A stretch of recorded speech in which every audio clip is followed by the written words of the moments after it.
नमस्कार, मैं हूं आपके साथ आस्था कौशिक। कैबिनेट मंत्री आशीष पटेल ने आरोप लगाया कि मीडिया और सोशल मीडिया पर मेरी राजनीतिक हत्या करने के लिए साजिश के तहत अनर्गल आरोप लगाए जा रहे हैं। उन्होंने कहा कि प्राविधिक शिक्षा विभाग में वंचित वर्ग से आने वाले कर्मियों के हितों की रक्षा के बारे में पूरे प्रदेश को पता है। उन्होंने यह भी कहा कि सबको पता है कि इसके पीछे कौन है और भी ऐसे आरोप लगेंगे। आशीष पटेल ने कहा कि माननीय मुख्यमंत्री अगर जरूरी समझें तो आरोपों की सीबीआई से जांच करा लें। आपको बता दें कि आशीष पटेल प्राविधिक शिक्षा विभाग में विभागाध्यक्षों के पद पर प्रमोशन को लेकर विरोधियों के निशाने पर हैं। सिराथू की विधायक पल्लवी पटेल ने नियुक्तियों में बड़े पैमाने पर गड़बड़ी का आरोप लगाया। उन्होंने कहा कि वो विधानसभा में भी ये मुद्दा उठाएंगे।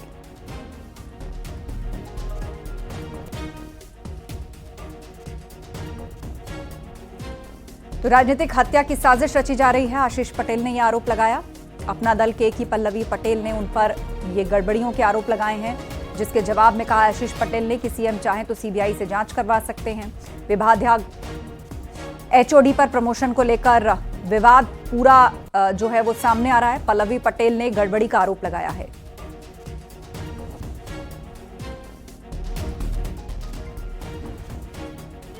लेक्चरर्स को पदोन्नति दी गई है, जो कि पूर्णतः नियम विरुद्ध है।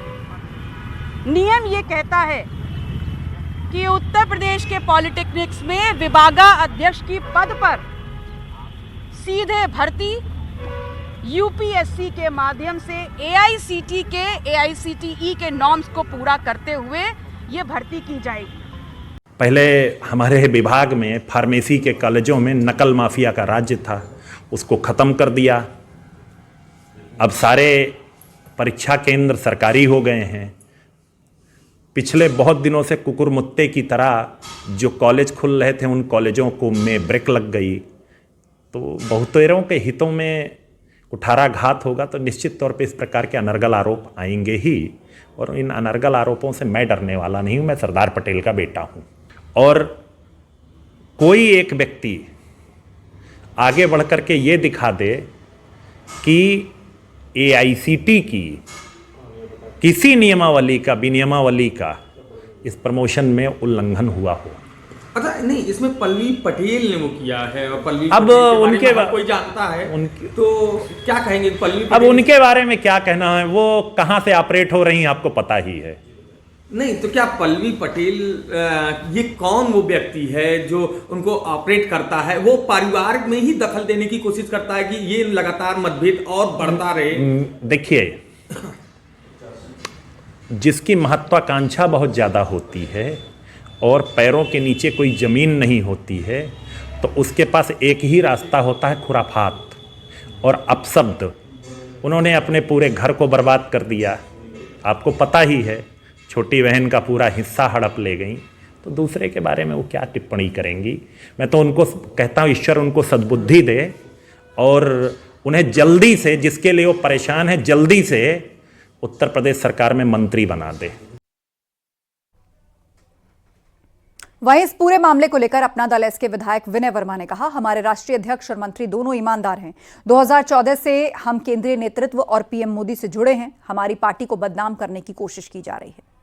आज सत्रकालीन का पहला दिन है। लगातार आरोप लग रहे हैं और जान से मारने की हत्या की बात भी कही जा रही है। आशीष पटेल जो क्या पल्लवी पटेल ने इल्जाम लगाया आशीष पटेल जी के ऊपर कि उन्होंने जो नौकरियां दी उसमें 25-25 लाख रुपए लिए हैं नौकरी देने के एवज में। जो भी लगाता है हमारे माननीय मंत्री और हमारे पार्टी को नाम उठाता है। ठीक। यूपी विधानसभा के शीतकालीन सत्र के पहले दिन विपक्ष ने हंगामे की वजह से विधानसभा अध्यक्ष सतीश महाना नाराज हो गए। उन्होंने गुस्से में अपना हेडफोन फेंका। दरअसल सदन में विपक्ष ने जमकर बवाल किया और इस दौरान एसपी के विधायक नारेबाजी करते हुए वेल तक पहुंच गए। सत्र प्रभावित होता देख अध्यक्ष सतीश महाना ने एसपी विधायकों को समझाने की कोशिश की, लेकिन किसी ने उसकी नहीं सुनी। उसके बाद वो नाराज होकर खड़े हुए और उन्होंने विधानसभा को स्थगित कर दिया और गुस्से में हेडफोन फेंक दिया।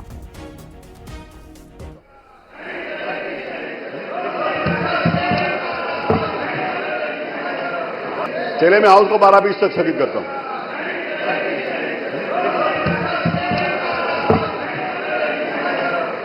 चलिए मैं हाउस को 12:20 तक स्थगित करता हूं। यूपी में शीतकालीन सत्र के पहले दिन विपक्ष ने जमकर हंगामा किया। एसपी विधायकों ने धरना प्रदर्शन किया और सरकार से सवाल पूछे। वहीं सीएम योगी ने सदन में विपक्ष से पूछा कि उन्हें भगवान राम के नाम से इतनी दिक्कत क्यों है। दोनों डिप्टी सीएम ने भी समाजवादी पार्टी को नसीहत दी कि वो सदन में आकर चर्चा करे, सड़क पर चर्चा नहीं होती। एक रिपोर्ट आपको दिखाते हैं।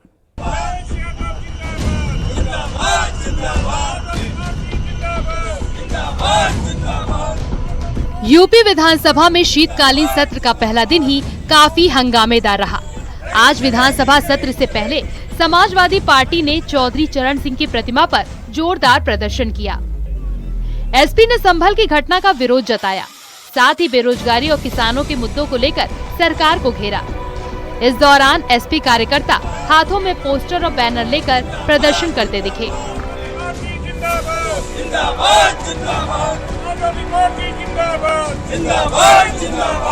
सरकार लगातार अन्याय कर रही है, लगातार ये अल्पसंख्यकों के ऊपर अत्याचार कर रही है, बेरोजगार युवकों के ऊपर लाठीचार्ज कर रही है। प्रदेश भर में इतनी महंगाई है, चरम सीमा पर किसान परेशान है, खाद नहीं मिल रही है, बीज नहीं मिल रही है, नौजवानों पे भी अत्याचार है, रोजगार नहीं मिल रहा है, पढ़ाई लिखाई बाधित है, पिछड़ों का आरक्षण छीना जा रहा है। ये तमाम सारे मुद्दे हैं। किसानों का गन्ना मूल्य नहीं मिल रहा है, किसानों का गन्ना मूल्य बढ़ भी नहीं रहा है। ये सारे मुद्दे हमारे हैं। और संभल में जिस तरीके से अत्याचार हो रहा है, कानून व्यवस्था ध्वस्त हो गई है, ये सारे हमारे मुद्दे हैं। समाजवादी पार्टी के प्रदर्शन को लेकर डिप्टी सीएम केशव प्रसाद मौर्य ने कहा कि सपा के पास कोई काम नहीं बचा है। सरकार चर्चा के लिए तैयार है, लेकिन विपक्ष हंगामा करना चाहता है। समाजवादी पार्टी, समाजवादी पार्टी उसके पास कोई रचनात्मक योजना ही नहीं रहती। कोई सदन में आकर के अपनी बात कहना और सरकार जब हर समस्या को सुनने और हर सवाल का जवाब देने के लिए तैयार है, तो फिर ये धरना प्रदर्शन उनका जैसे स्वभाव बन गया है। तो धरना प्रदर्शन तो उनका लोकतांत्रिक अधिकार है, वो कर सकते हैं, लेकिन अच्छा यही रहता कि जो सवाल उनके मन में है वो सदन में लेकर के हमें सरकार सवाल करेगी। वहीं डिप्टी सीएम ब्रिजेश पाठक ने भी समाजवादी पार्टी पर हमला बोला है। उन्होंने कहा कि विपक्ष जनता के मुद्दों पर बात करने की जगह राजनीति कर रहा है। अनुपूरक बजट के माध्यम से हम प्रदेश की जनता के समक्ष चतुर्मुखी विकास के लिए आएंगे। विभिन्न विभागों के मांगों पर चर्चा होगी। इसके बाद कुछ महत्वपूर्ण विधेयक भी पास कराए जाने हैं। हमारी जिम्मेदारी प्रदेश के विकास को लेकर के नंबर 1 पर लाना है, डेवलपमेंट को नंबर 1 पर रखना है, लॉ एंड ऑर्डर को नंबर 1 पर रखना है। विपक्ष पूरी तरह से सदन का समय नष्ट करता है और वो दिग्भ्रमित है, उनके पास कोई नीयत और एजेंडा नहीं है। तो संभल में कैसे माहौल खराब किया गया है? विधानसभा में संभल के मुद्दे को लेकर सीएम योगी आदित्यनाथ ने विपक्ष पर करारा हमला बोला। उनका कहना है कि भगवान राम के नाम पर विपक्ष को इतनी चिढ़ क्यों है? क्या राम का नाम लेना कोई धार्मिक नारा है? जन्म से लेकर अंतिम यात्रा तक राम का नाम ही लिया जाता है। मिलते हैं, राम राम का संबोधन होता है और अंतिम यात्रा में विदा करते हैं, तब भी राम नाम सत्य है ही बोलते हैं। राम के बगैर तो हमारा कोई काम ही नहीं है। और अगर जय श्री राम किसी ने बोली दिया तो इसमें उत्तेजना का मतलब, ये नियत आप समझ सकते हैं उस नियत को। ये चढ़ाने वाला नहीं है, ये चढ़ाने वाला नहीं है, ये चढ़ाने वाला नहीं है। एक दूसरा, आपने कुंदरकी की जीत को वोट की लूट बताया। आप एक सदस्य का अपमान कर रहे हैं। आपके सदस्य की तो जमानत जब्त हो गई वहां पे। और क्या ये सच नहीं है? इस समय तो आज डिजिटल मीडिया का है। वहां का पठान, वहां का शेख सब कह रहे साहब हमारे पूर्वज तो हिंदू थे और आपके पूर्वज भी हिंदू थे। क्या ये सच नहीं है? योगी सरकार कल विधानसभा में करीब 16,000 करोड़ का अनुपूरक बजट पेश करेगी। कुंभ समेत बाकी परियोजनाओं के लिए बजट का इस्तेमाल होना है। वहीं सरकार का दावा है कि वो विपक्ष के हर सवाल का जवाब देने को तैयार है, लेकिन सड़क पर नहीं, सदन में नियम के अनुसार विपक्ष को चर्चा करनी होगी। न्यूज़ 18 के लिए ब्यूरो रिपोर्ट।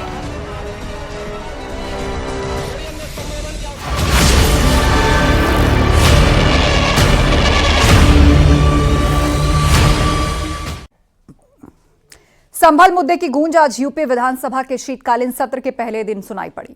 सीएम योगी ने संभल को लेकर विधानसभा में विपक्ष पर करारा प्रहार किया। उन्होंने कहा कि संभल में दंगे का लंबा इतिहास रहा है, जिसकी वजह से हिंदू परिवारों को पलायन करना पड़ा, लेकिन पीड़ितों को आज तक इंसाफ नहीं मिला।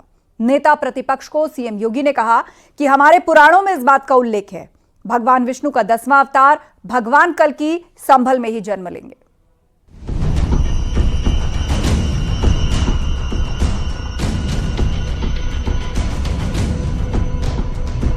संभल पर जारी सियासत थमने का नाम नहीं ले रही है। यूपी विधानसभा के शीतकालीन सत्र का पहला ही दिन काफी हंगामेदार रहा। संभल के मुद्दे पर सीएम योगी ने विपक्ष पर बड़ा हमला बोला। विपक्ष पर करारा पलटवार करते हुए सीएम योगी ने कहा कि भगवान विष्णु का 10वां अवतार भी संभल में ही होगा। बाबरनामा भी कहता है कि हर मंदिर को तोड़ करके एक ढांचा खड़ा किया गया। आप तो एक श्रेष्ठ ब्राह्मण कुल में आपने जन्म लिया है। आप तो भारत के पुराणों की परंपरा पर विश्वास करते हैं। हमारा पुराण भी इस बात को कहता है कि भगवान विष्णु, श्री हरि विष्णु का 10वां अवतार संभल में ही होगा, उसी संभल में होगा। संभल को लेकर सीएम योगी ने कहा कि संभल का इतिहास दंगों का रहा है। वहां समय समय पर सामाजिक सौहार्द बिगाड़ने का काम होता रहा। संभल में 1978 में हुए दंगों में 184 लोग मारे गए थे। दंगे की शुरुआत में ही 184 लोग मार दिए गए थे। आजादी के बाद का ये शहर में सबसे बड़ा दंगा था। संभल में 1978 से 1995 तक दंगे में 209 हिंदू मारे गए। साल दर साल हिंदू समुदाय में खौफ बढ़ता गया। हिंदू आबादी का मुस्लिम इलाकों से पलायन हो गया। 1978 में 50 हिंदू परिवार पलायन को मजबूर हुए। संभल को लेकर अखिलेश यादव ने कहा कि हम पुरानी बातें खोदने वाले लोग नहीं हैं। कोई सच को नहीं दबा सकता। जो सच है वो सच ही रहेगा। 1976 में भी 5 लोगों की मौत वहां पर हुई थी और 1978 में 184 हिंदुओं को सामूहिक रूप से जला दिया गया था। 184 हिंदुओं को हत्या हुई थी, हिंदुओं की हत्या हुई थी और जलाया भी गया था और 184 हिंदू मारे गए थे वहां। 184। मैं वही तो कह रहा हूं ना, आप उस सच को स्वीकार नहीं करेंगे, आप उस सच्चाई को स्वीकार नहीं करेंगे। और लगातार कई महीनों तक वहां कर्फ्यू था। 1980 में फिर दंगा हुआ था। देखिए, कोई सच नहीं दबा सकता। जो सच है वो सच रहेगा। हम लोग पुरानी बातों को नहीं खोदना चाहते हैं, नए रास्ते खोजें। और नए रास्ते खोजने वाले वही हो सकते हैं जो अपना भविष्य कुछ तय करते हों। वो भविष्य जहां पहुंचना चाहते हैं वहां कोई नहीं पहुंचने देगा। संभल में कुएं की खुदाई के दौरान 3 मूर्तियां मिली हैं। गणेश, पार्वती और लक्ष्मी की मूर्ति होने का दावा किया जा रहा है। कुएं की करीब 18 फीट की खुदाई के बाद एक के बाद एक 3 मूर्तियां मिली। पहले मां पार्वती की खंडित मूर्ति मिली, उसके बाद गणेश जी की मूर्ति मिली और बाद में एक और मूर्ति लक्ष्मी जी की मिली है। जो प्राचीन कूप और मंदिर हमें मिला, उसी की खुदाई जारी थी। कल लगभग 10-12 फीट खुदाई हुई थी। आज जब खुदाई की प्रक्रिया आगे बढ़ रही थी तो उसी समय पहले माँ पार्वती जी की जिनका सिर टूटा हुआ है वो मूर्ति मिली और उसके बाद भगवान गणेश की और माँ लक्ष्मी जी की, ये 3 मूर्तियां हमें मिली। संभल में मंदिर खुलने पर मौलानाओं और उलेमाओं ने आपत्ति जताई है, जिस पर बीजेपी सांसद भोला सिंह ने कड़ा हमला बोला है। उनका कहना है कि जिन्हें आपत्ति है वो मस्जिद भी न जाएं। आपत्ति करने वालों को दिल्ली से सलाह मिल रही है। जो लंबे समय से भगवान के हमारे पूजनीय स्थल को छुपा के दबा के इन लोगों ने कब्जा करके रखा था, वो मुक्त हमारी सरकार ने, प्रशासन ने किया है, तो ये वास्तव में प्रशंसनीय है। और जो मौलाना कह रहे हैं कि क्या जरूरत थी, उनको तो वास्तव में जरूरत नहीं है, उनको तो मस्जिद में जरूरत है जाने की। लेकिन जो हिंदू समाज के देवी देवता हैं, जो धार्मिक स्थल हैं, हिंदू समाज तो उन्हीं पे जाके पूजा करेगा। तो उनको इस पे आपत्ति नहीं होनी चाहिए। संभल में बुलडोजर की धमक जारी है। समाजवादी पार्टी के विधायक इकबाल महमूद के गृह क्षेत्र में बुलडोजर की कार्रवाई हुई। नालियों पर बनाए गए स्लैब को बुलडोजर से ध्वस्त किया गया। वहीं संभल में लोगों का तांता लगा हुआ है। मंदिर खुलने के बाद से लोग दर्शन और पूजन करने के लिए आ रहे हैं। वहीं सदन से लेकर सड़क तक संभल पर सियासी वार पलटवार भी जारी है। न्यूज़ 18 के लिए ब्यूरो रिपोर्ट।